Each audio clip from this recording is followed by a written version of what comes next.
Shalom Barajá. Vamos a hablar de la Perashá de Devarim. Empezamos el quinto libro de la Torá.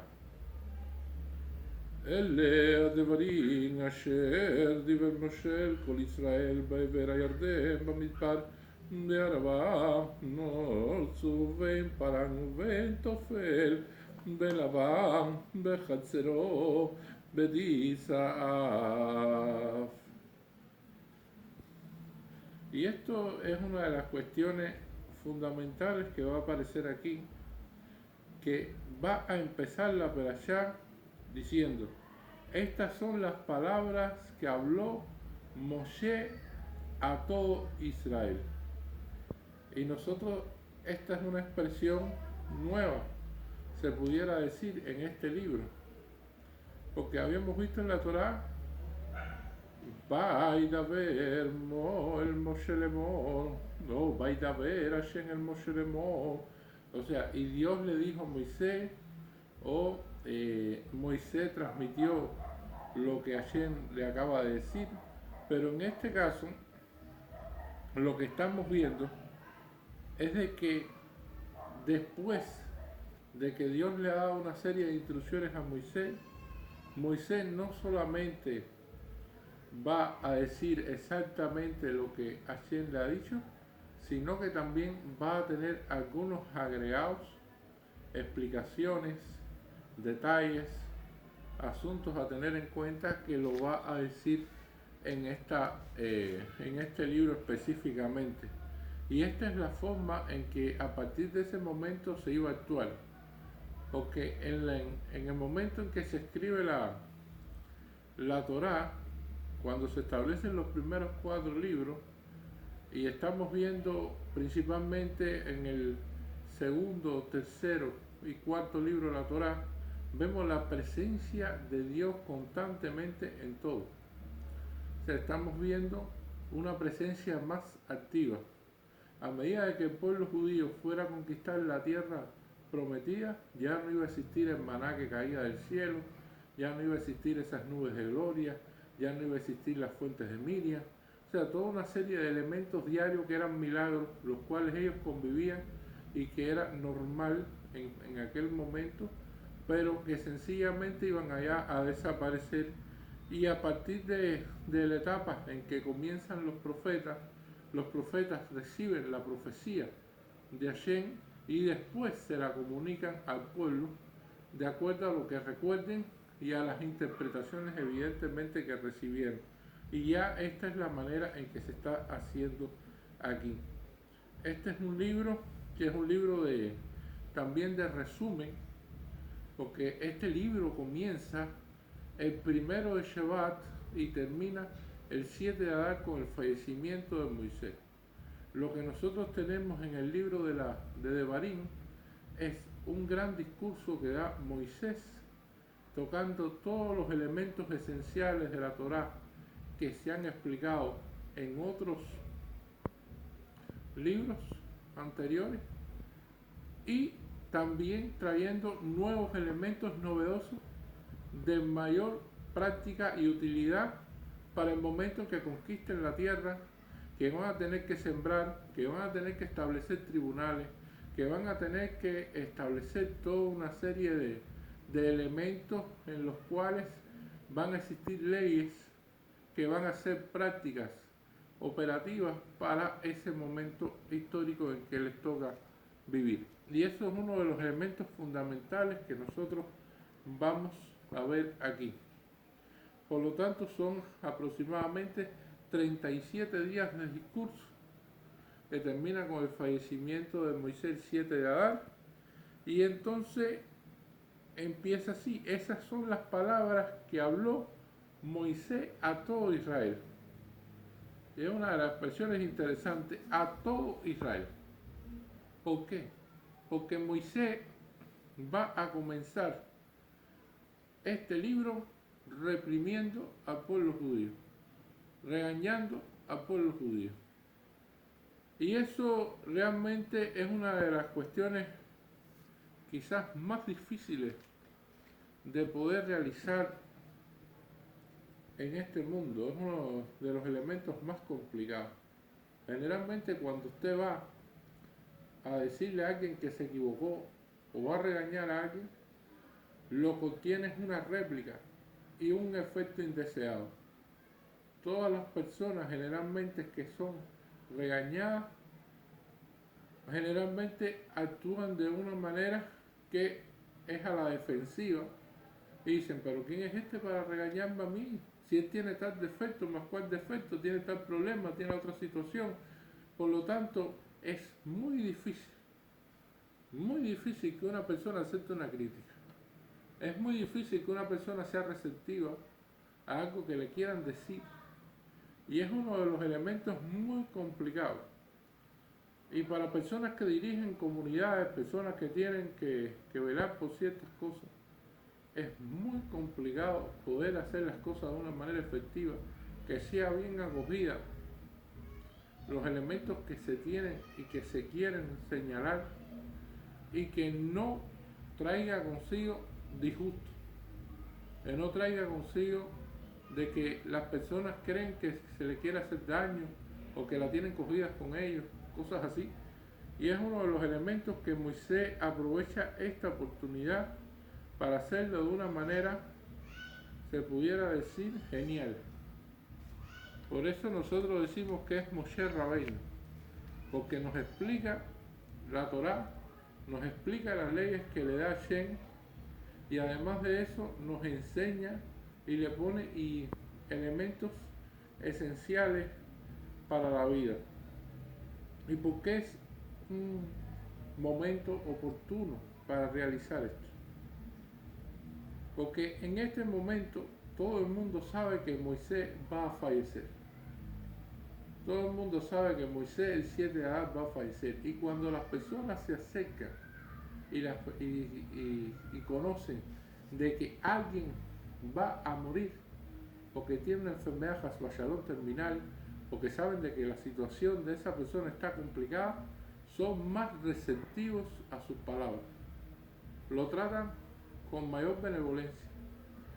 Y eso es uno de los elementos que Moisés aprovecha también. La otra cuestión es que Moisés había removido, gracias a Shem, los dos obstáculos más grandes que había para la entrada a la tierra prometida. ¿Y cuáles eran esos dos obstáculos? Los gigantes Sihón y Og. Porque una de las cosas que había que tener claramente era la autoridad moral.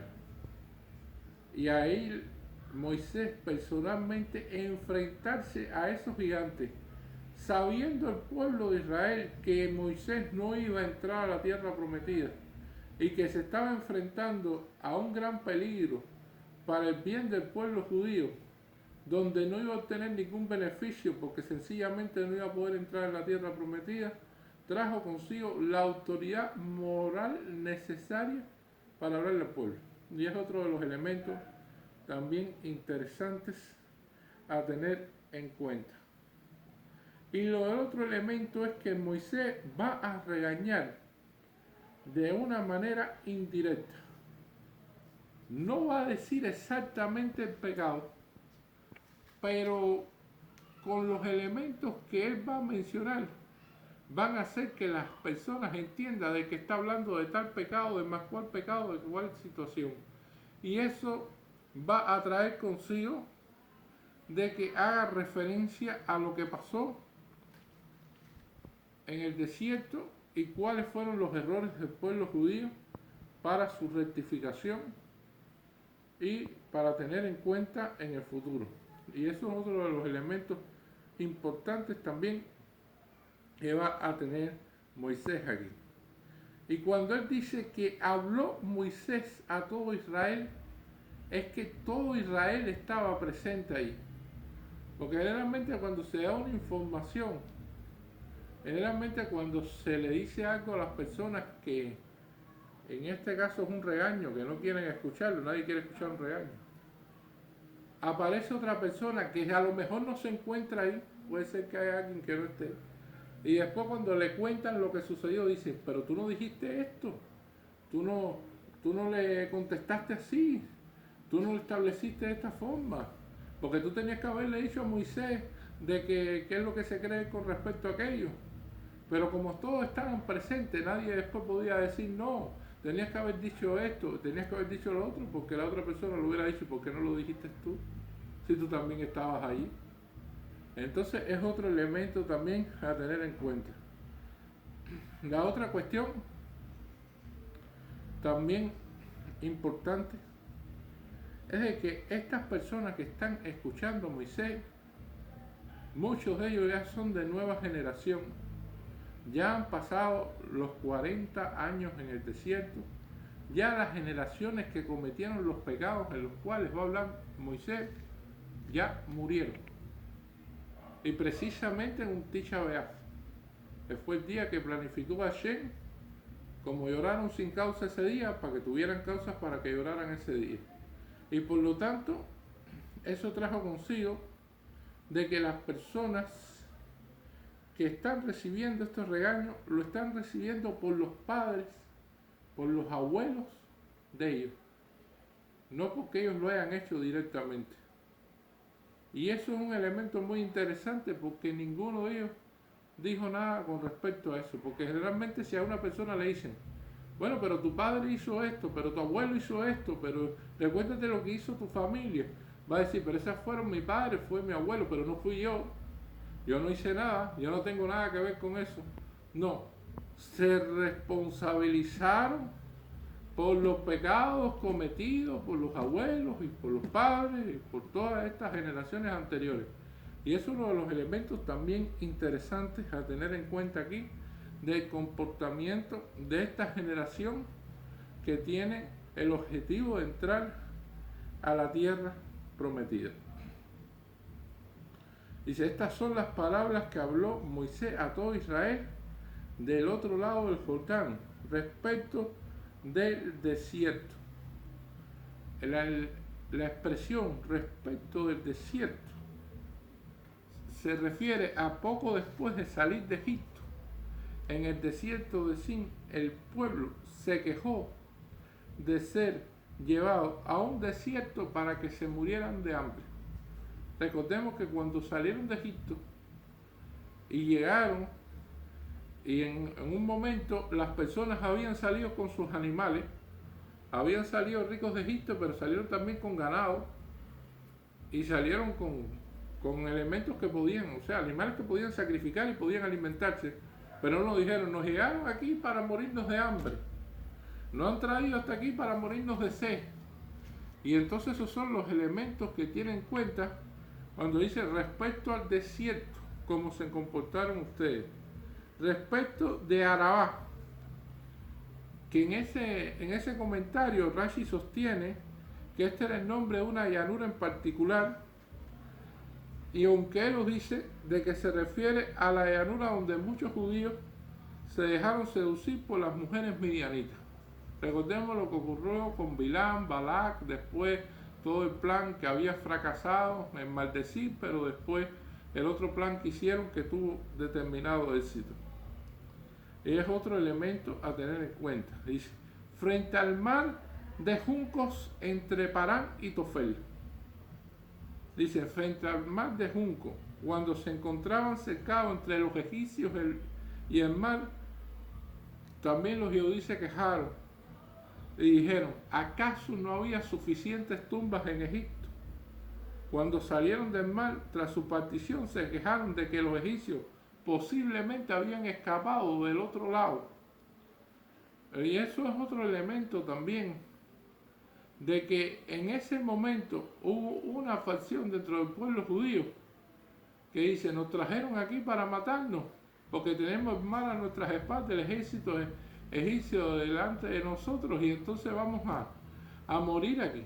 Y es otro también de las quejas que dio el pueblo judío y los comportamientos indebidos que tuvo, aunque fue un grupo dentro del pueblo judío, que no fueron todos, aquí se generaliza y se refiere a eso.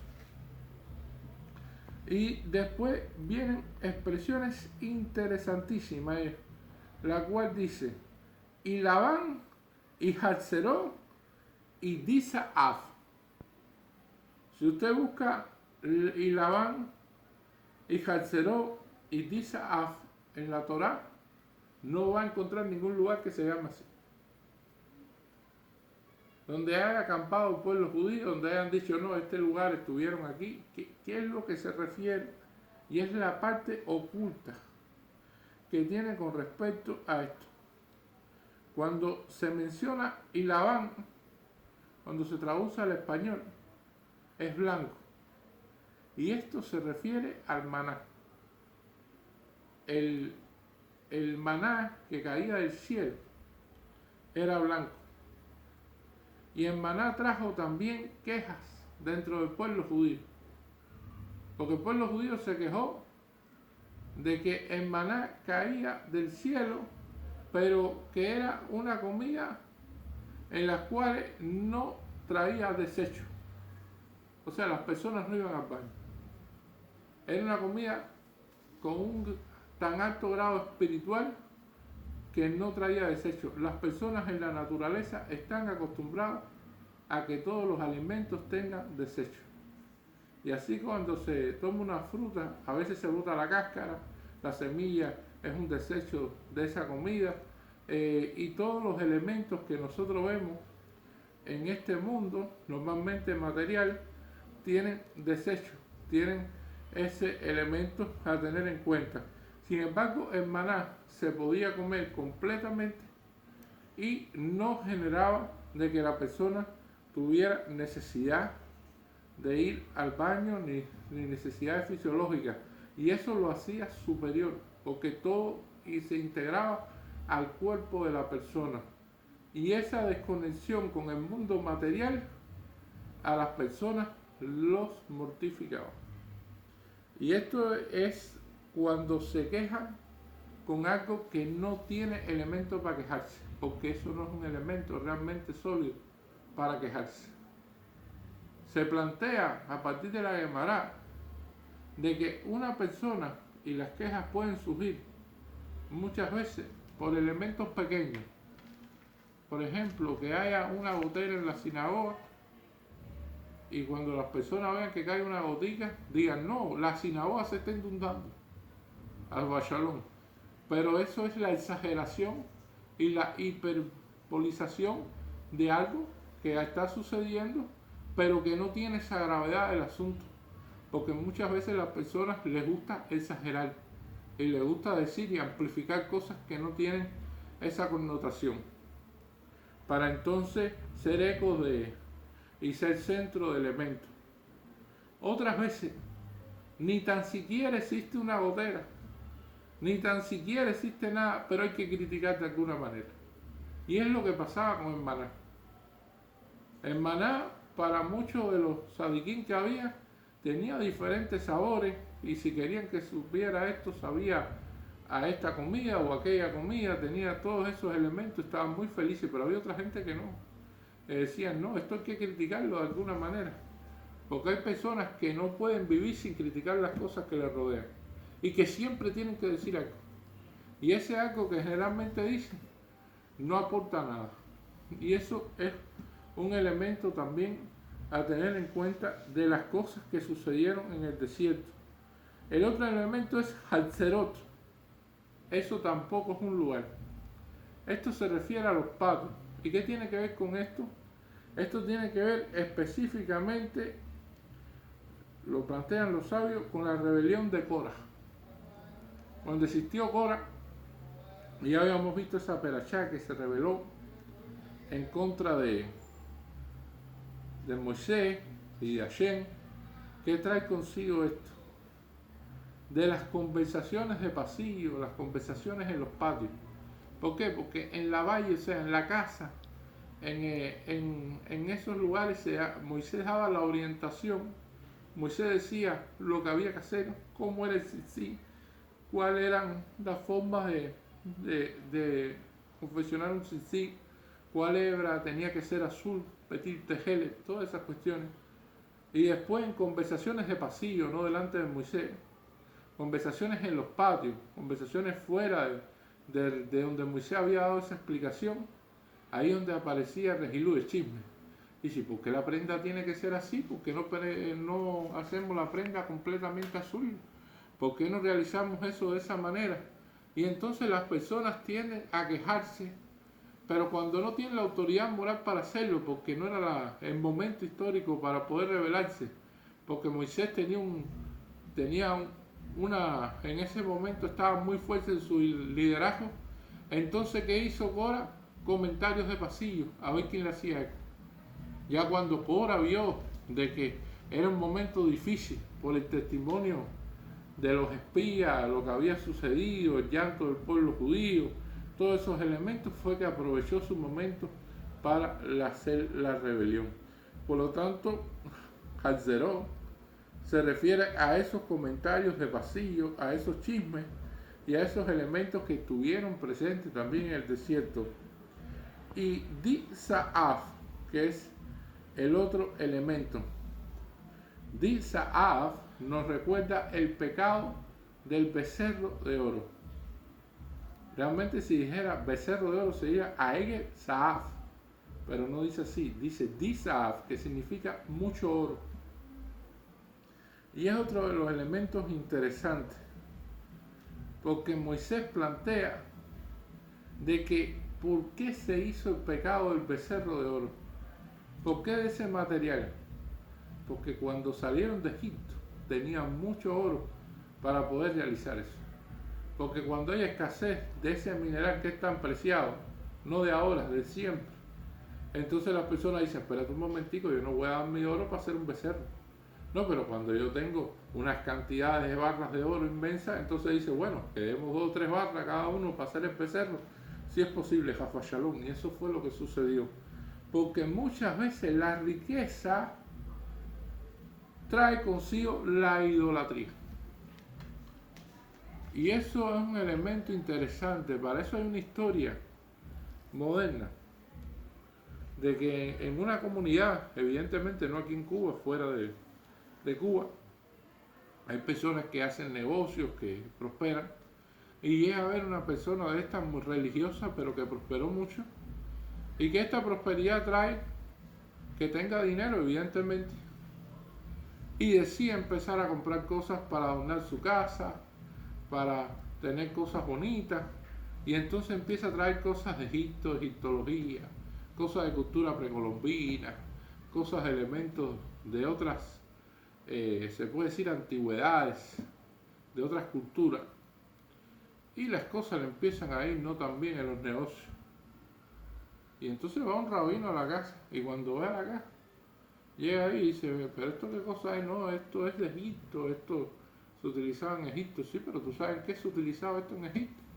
Esta era la adoración de uno de las idolatrías de ellos. No, pero esto es precolombino, esto es de los antiguos, de las tierras de los incas, de los mayas, de los aztecas.